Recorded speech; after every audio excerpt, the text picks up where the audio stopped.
Good morning everyone, welcome back to my channel. দুদিনের অসুস্থতা কাটিয়ে ওঠার পর আজও প্রতিদিনের মতো সকালে উঠে এক্সারসাইজ করে স্নান সেরে গ্রিন টি নিয়ে আমি বসে গেছি টিউশন পড়াতে। তো শ্রাবণ মাস পড়ে গেছে বলে এই পুচকিটা দেখো কাচের চুড়ি পরে এসেছে, সবুজ চুড়ি, খুব ভালো লাগছে, খুব কিউট লাগছিল ওর হাতে দেখতে।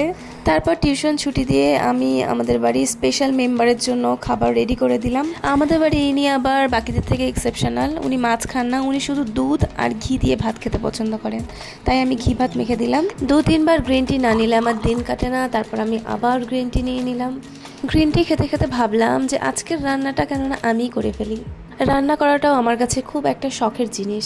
তারপর আমি চলে গেলাম বাগানে গিয়ে আমি গরম মশলার এই যে এই গাছটি দেখতে পাচ্ছ, এই গাছটিকে বলে গরম মশলার গাছ, কারণ এর পাতা ভীষণ সুগন্ধি হয় এবং রান্নাতে গরম মশলা দিলে যেই সেন্টটা পাওয়া যায় এই পাতাটি দিলেও একই রকম সেন্ট পাওয়া যায়। রান্না করাটা আমার কাছে খুব শৌখিন একটা কাজ মনে হয়, আর পৃথিবীতে এর থেকে শৌখিন কাজ কোনো আরেকটা আছে বলে আমার মনে হয় না।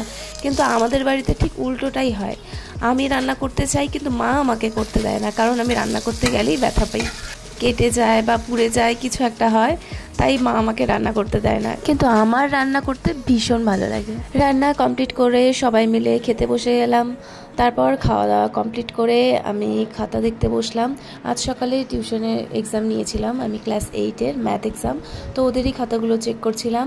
তারপর আমি চলে গেলাম আবার টিউশন পড়াতে। টিউশন পড়িয়ে এসে আমার লেগে গেছিলো খিদে, তাই আমি আমার ফেভারিট আম নিয়ে বসে পড়লাম। আম খেতে খেতে মুনু ফোন করলো পার্লার যাবে বলে, তো ওর সাথে চলে গেলাম পার্লারে। গিয়ে ভাবলাম যখন চলে এসেছি তো আমিও থ্রেডিংটা করিয়ে নিই।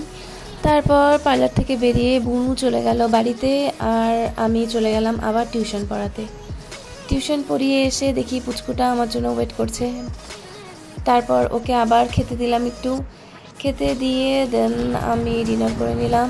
ডিনার করে বসে পড়লাম একটু কাজ করতে। কাজ সেরে আমি লাগিয়ে নিলাম আমার ফেভারিট ফেস প্যাক।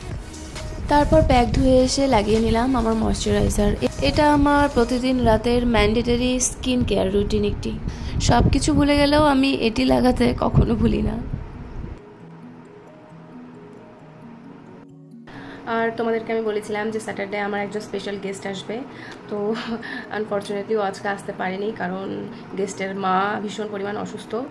তো আমিও ওর জন্য বেশি জোর করলাম না, কারণ এমন একটা সেন্সিটিভ ব্যাপার, তো তার জন্যই আসতে পারিনি। আর কি করা যাবে। আজকের জন্য এতটুকুই, দেখা হচ্ছে নেক্সট ব্লগে, ততক্ষণের জন্য টাটা, বাই বাই।